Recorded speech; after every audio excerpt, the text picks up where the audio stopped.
All right, everybody, welcome back to Work-Life Harmony. Today, I have the incredible Tasha Agruso here with me today.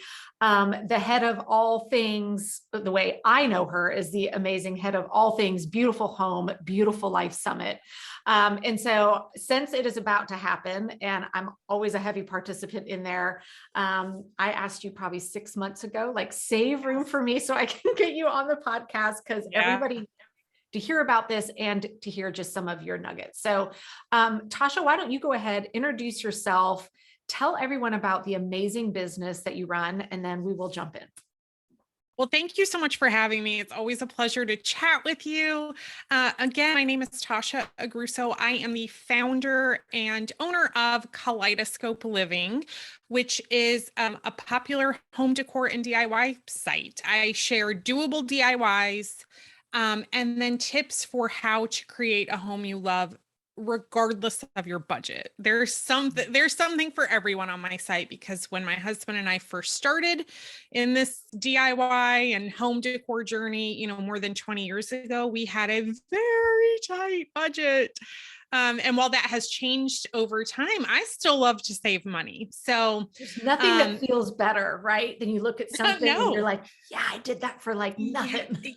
Yeah, exactly. I mean, I'm to the point now where I enjoy saving on certain things so I can splurge on a few others. That's just the phase of life that we're in. I'm happy to buy a recliner now, knowing it'll last me for the next, well, probably till the end of time. So, but that it's really become like my passion and mission to encourage and teach women how to really beautify their homes, because it's so important to your mental well-being. And this is something I learned as a small child. My mom suffered from mental illness. Her moods were very, very up and down. So though I always like to say I did have a happy childhood, like no one feel badly for me, but chaos was kind of the one word I would use to sum it up. And around the time I was 10, I was given my own room. And even as a 10-year-old, I so quickly discovered how powerful it was to create a space I loved just within those walls. I alphabetized my books. I vacuumed every day. I made my bed every day, because what I knew for sure is that if I felt happy in those four walls when I went to bed, and as soon as I opened my eyes in the morning, it just really allowed me to set the tone for my days and not be just at the whim of whatever, her mood was, which was very unpredictable. Wow. So I felt that power so early on in my own life, and it has held true ever since then. When I was a busy litigation attorney, it was true. It's true now that I'm, in the throes of raising teenagers.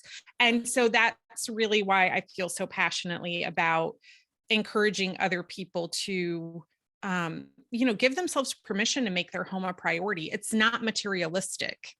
It's for your mental well-being. Oh my gosh, it really is. And hearing you talk about that story, I know, I've worked from home for 13-ish years. So wow. Even before we started a family, I had a home office because, the company I was working for was based in other states. Okay. And it wasn't until 3 years ago that I had a dedicated workspace for myself. And looking back over that journey, like my first couple years working from home, it really was out of a bag. And like, okay, I'm in the dining room. Okay, I'm in the kitchen, kind of all over the place. And then at least it got to where, okay, I had a desk, like a desk that was mine, but it was in a very shared room. But that's when I started realizing, if I would treat myself even to the simplest of that notebook that just looked so pretty, yes. Or the keyboard that I type on, the mouse pad, all these little things that I could just add that kind of put me in my own little happy bubble space, for work exactly what it is. until, Yep. you know, now finally I'm here. I actually have an entire room that is my office, and Yep. my family, I feel like you nailed it so well, because my family doesn't understand why I am, I mean, I'm hyper vigilant about like, Yep. why are you in here? No, don't bring that thing in here. No, if you bring it in here, you get it back out of here. Cause like, Yes. this is my, I attribute my level of output. I'm a very highly productive person in small pockets of time. And I do give a lot of credit to that, to the Yeah. workspace that I sit in. And I think it plays a huge part in productivity and just how we show up for the day, like you talked about. 1,000,000% does. And I didn't realize this until probably 2 years ago. I don't remember why I was researching this. I don't remember how it came to be, but I discovered that there's an entire like degree and profession called environmental psychologists. Okay. Really interesting. And it's not just my theory. It's not just from that experience as a 10-year-old and then all through my adulthood. There is actual science that says basically we perceive ourselves as like one with our environment, especially our homes. So if you feel frustrated with your home, if it doesn't reflect you, if it doesn't fill you with some level of joy, it really is a problem. I mean, there's science to support it. Yeah. Yeah.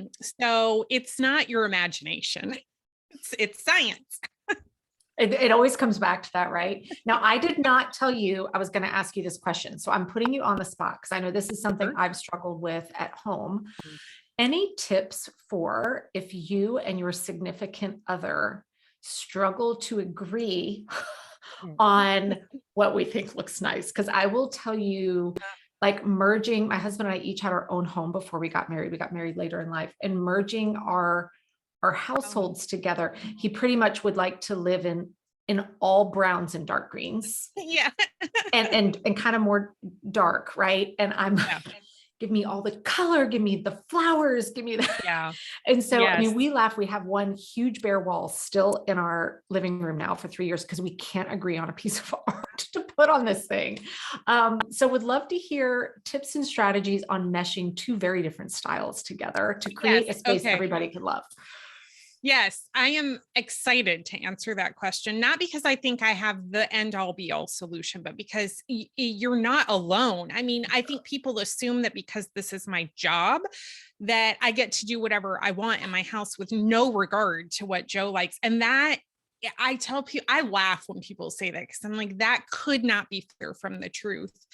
I discovered years ago when we were kind of, well, I would say each time we move into a new home, we go through this growing pain to a certain extent. Um, the best tip I can give you is to create a digital mood board. And basically meant you can do it for free on Canva, Canva. It's the easiest thing. Love Canva. Oh, Canva's so great. And it's real. I think to anyone who's listening and it thinks it sounds like this intimidating graphic thing, it's no, it's not. It's really easy. But you can basically go to, websites that have furniture or art you're considering, you save an image of it, of the sofa, the art piece, the lamp that you want, whatever. You gather all the things that you like, and you put them on a mood board, a digital mood board in Canva. It is so helpful to see all the things together to make sure that it's cohesive, it makes sense. I can't tell you the number of times that I, the person who does this for a living, think I know what I want, and I bring it all together in a mood board, and I'm like, oh, those two patterns do not work together. They're too similar in size. That's going to look a hot mess. So it's helpful for you, even if you're designing by yourself. But the reason it's super helpful for couples who don't have the exact same style is I have found in my own relationship that part of the problem is if I just show Joe individual elements, he cannot visualize them together. Right. So being able to show him the mood board and say, this is kind of the bigger picture helps him. But why it's so helpful to me is he can then say, well, I kind of see what you mean about the couch you like. I do agree that that could work, but then he can point to specific elements that are not working for him. And then I can tweak those. But what I find the mood board has always done for us is he will realize something I've been talking about or something that I'm suggesting or something that I'm wanting actually does work pretty well. And then he can give me specific feedback on what he's still not loving, and I can tweak just that. And it's so much more constructive and productive than showing, somebody an image from a magazine and saying, well, I love this style, and them digging their heels in and saying, ugh, I don't like anything about that. It allows you to kind of get more granular and say, okay, well, if you're willing to go with that couch, but you really just absolutely hate this coffee table that I picked out, and now I understand why you don't like it, I can find another one. Yeah. Does that make sense? Oh yeah, no. And you're reminding me of, I'm wishing I'd had that strategy when we were dealing with our living room several years ago. But it finally uncovered after months of ordering lamps and sending them back, The issue wasn't the lamp, it was the lamp shade. And the very first lamps I picked out were actually the ones we ended up with. But it wasn't that he hated the lamps, it was the shape of the lamp shade. I mean, if I'd known how to have that conversation better, we probably would have gotten some lamps a lot sooner. Yeah. And I would say it's helpful. I don't want to draw gender stereotypes, but what I find in general is it's helpful if I ask Joe, if he says, I don't like the lamp, that's not super helpful. Right. So I will say, why not? Yeah. Okay. Is it the lampshade you don't like? No, the lampshade's fine. Does it feel too heavy? You kind of got to get too tall, specific and ask questions. Yeah, that's really smart. But if the only feedback you're getting is, well, I just don't like it, that's not going to help you then make a choice that they are going to like. So you got to dig a little. It's where my training as a lawyer comes in handy. I can take a great deposition. I might need to hire you to come help us get that darn piece of art on our wall.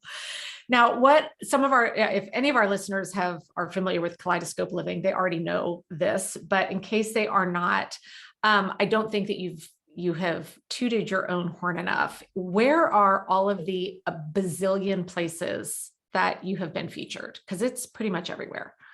Oh, you're so sweet. Well, I mean, just this week I woke up to a feature in Real Simple, which was very exciting. I would say the coolest thing I've ever done is I was invited to the Rachel Ray show to talk about my laundry room makeover at my last house. That was amazing. HGTV magazine I've been featured in, and I have another feature coming up in I think the May edition. So shortly after people hear this. Better Homes and Gardens, the Today Show. Lots of places. Yeah. So, and that's why I just needed people amazing. To hear. This is not a hobbyist thing on the side. The skills and what you teach is incredible. So you have your amazing Beautiful Home, Beautiful Life Summit coming up. We kick off April 5th, I believe. April 5th, 6th, and 7th. April 5th, 6th, and 7th. 3 days. Yep. And I am tickled pink because it's been 3 years ago, was the first time you reached out and invited me to be a part of the summit. Yeah. And it was such a life-changing summit that I got from just me watching and learning that every year I'm always like, I hope I make the cut. So thankfully, I'm thrilled to say that I've been invited back to participate. I've got an exciting training that's coming up for the summit here, but I would love for you to give the lay of the land. What is this summit about? What can my listeners expect to see, hear, learn, and everything that they're going to walk away from? Because I still go back and look at notes that I've had from even 2 summits ago on things that are on my waiting to do projects around the house. Well, I'm so glad you had a great experience. I learn something every year from the amazing speakers, also, including you. I still love your tip on writing every individual task out on a Post-it note. It stuck with me. But the Beautiful Home, Beautiful Life Summit, think of it as an online conference that you can watch in your pajamas without hiring a babysitter. It's great. So what we do is I think this year we have 25 or 26 experts, all of whom are really volunteering their time and expertise to teach you how to declutter, organize, and beautify your home. Because as we've already talked about, it just matters so much, and it matters even more than you think it does. So we put on this free event, really just to help spread that mission around. And the way it works, a lot of people get confused in the logistics, but it's super, super easy. So the way it works is we pre-record the sessions and the interviews. You're not watching things live. So that allows us to air the event on April 5th, 6th, and 7th. And we divide the sessions up over the 3 days, and we keep it even more simple than a lot of online events. And what we do is we say, hey, the day one sessions are available April 5th for free from 9 a.m. that morning to 9 a.m. the next morning. And then we do the same thing the next 2 days. So each day there are roughly, 8 to 9 sessions.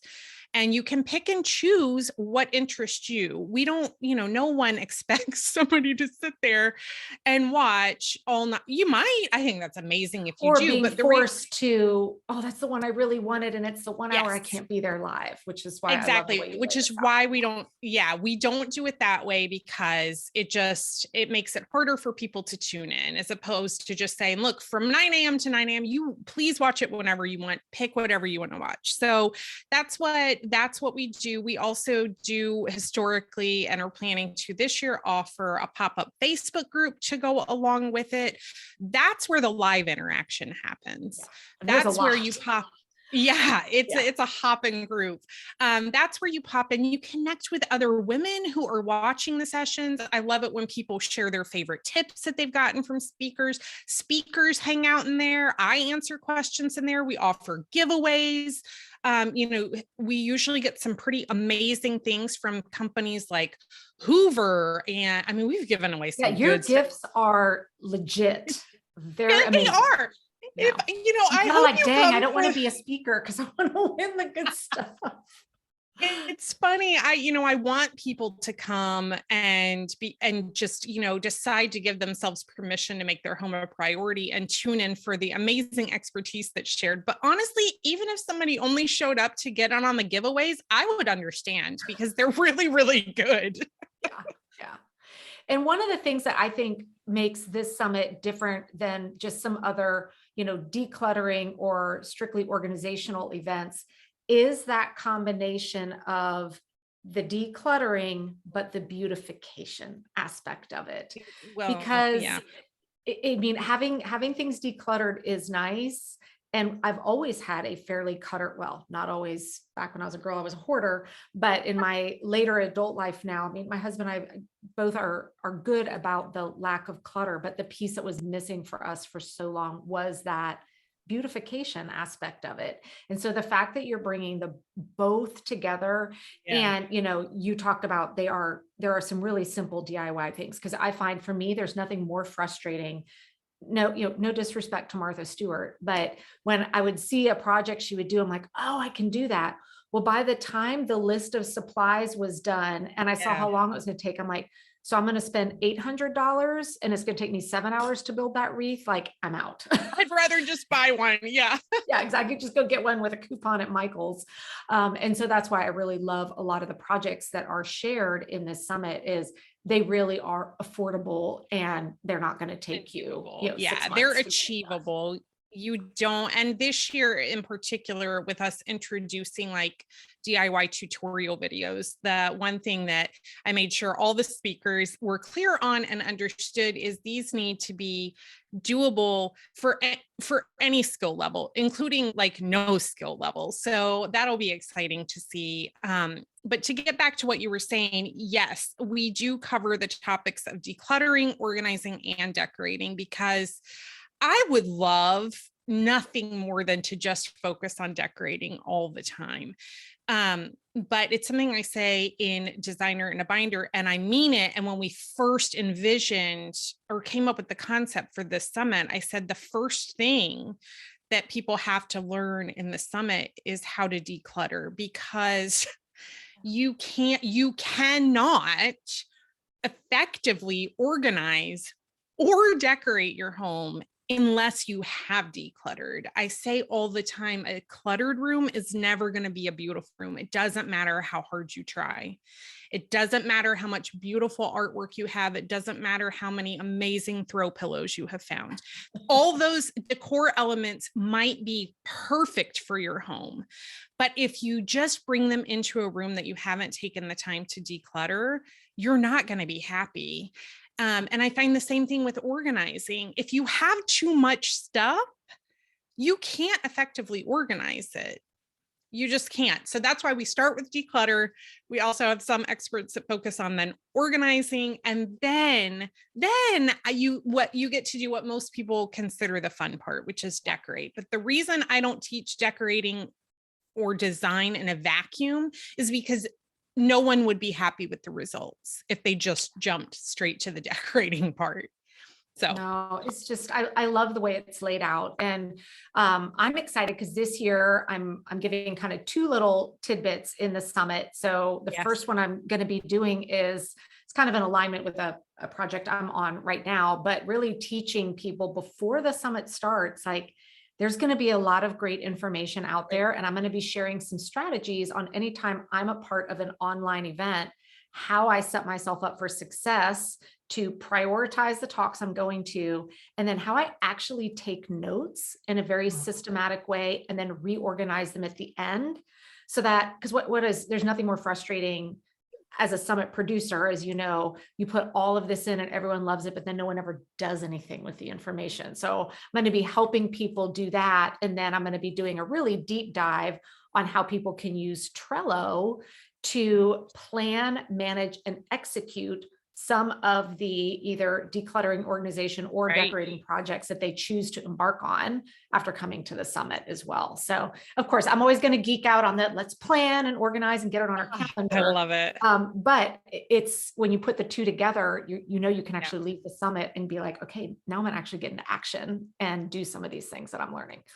Well, I'm so excited. I was excited enough about your suggested session about how to use Trello, the power of Trello, to plan and execute a home decor project, an organizing project, fill in the blank. But when you said, hey, would it be helpful if I do a session on teaching people kind of how to make the most out of the summit? That was the easiest. Yeah. Yes, absolutely. So thank you for doing that. No, and I mean, I selfishly wanted to do it because I know so many women in my community are going to be joining this. I'm like, I want them to be set up for success. Particularly members in the top program. I want them to know, how can you go take this summit and then bring it into all the planning that you've been learning already. So I think it's going to be, well, I know it's going to be amazing. I have the link below in the show notes on where you can go to get signed up for the summit. Guys, the summit is free, but I will tell you, grab the all access pass, because from past history, you just can't watch everything quick enough unless you just take the entire 3 days off. But more importantly, I like to come back to when I'm ready to execute on one of the ideas, even when I have the notes there. It's really nice, particularly when these tutorials are so succinct and short, to be able to go back and watch them again later. Like it's a game changer. Yes. And the other thing that I just personally love about the pass for our summit, and when I've purchased a pass for other summits that I've attended, is we also offer the audio only files. So what I like to do is, let's say that I was just super inspired by a particular session and I want to like listen to the whole thing again, but I probably don't want to have to sit down with my computer and look at the screen, because I absorbed a lot the first time. What I want to do is put in my AirPods and, paint while I'm doing it or organize something while I'm doing it. And so there are many benefits of the pass, that get you lifetime access to the videos, but there are also bonuses included, and there are the audio files, which I think are super, super helpful. I was just leveraging that this morning on an event I'm in right now, where again, it's a live video, and I heard the training, but I'm like, there was so much in there. So on my run this morning, I just went and listened to the audio again to make sure that things sunk in. So having both is, at least for me, when I need to repeat things, I think that's amazing. So, and is it's there, helpful. Oh, sorry. I was just going to say, it's also, I don't know about everybody else, but as a mom of now 11-year-old twins, I find I spend a lot of time in my car driving to and from various practices and et cetera. That's the other reason I love podcasts, and also audio files from things like summits I attend, because I have to be in my car anyway. I might as well listen to something that's going to help me. yeah. And then I can feel more accomplished. Like, okay, I'm staying on top of the things that I want to. Yep. Is there any particular thing in the summit that you are most excited about this year? It's probably way I would too say hard. in general, I'm most excited about the addition of tutorial videos. So this is the first year we're adding, somebody's going to be teaching how to make a simple blanket ladder.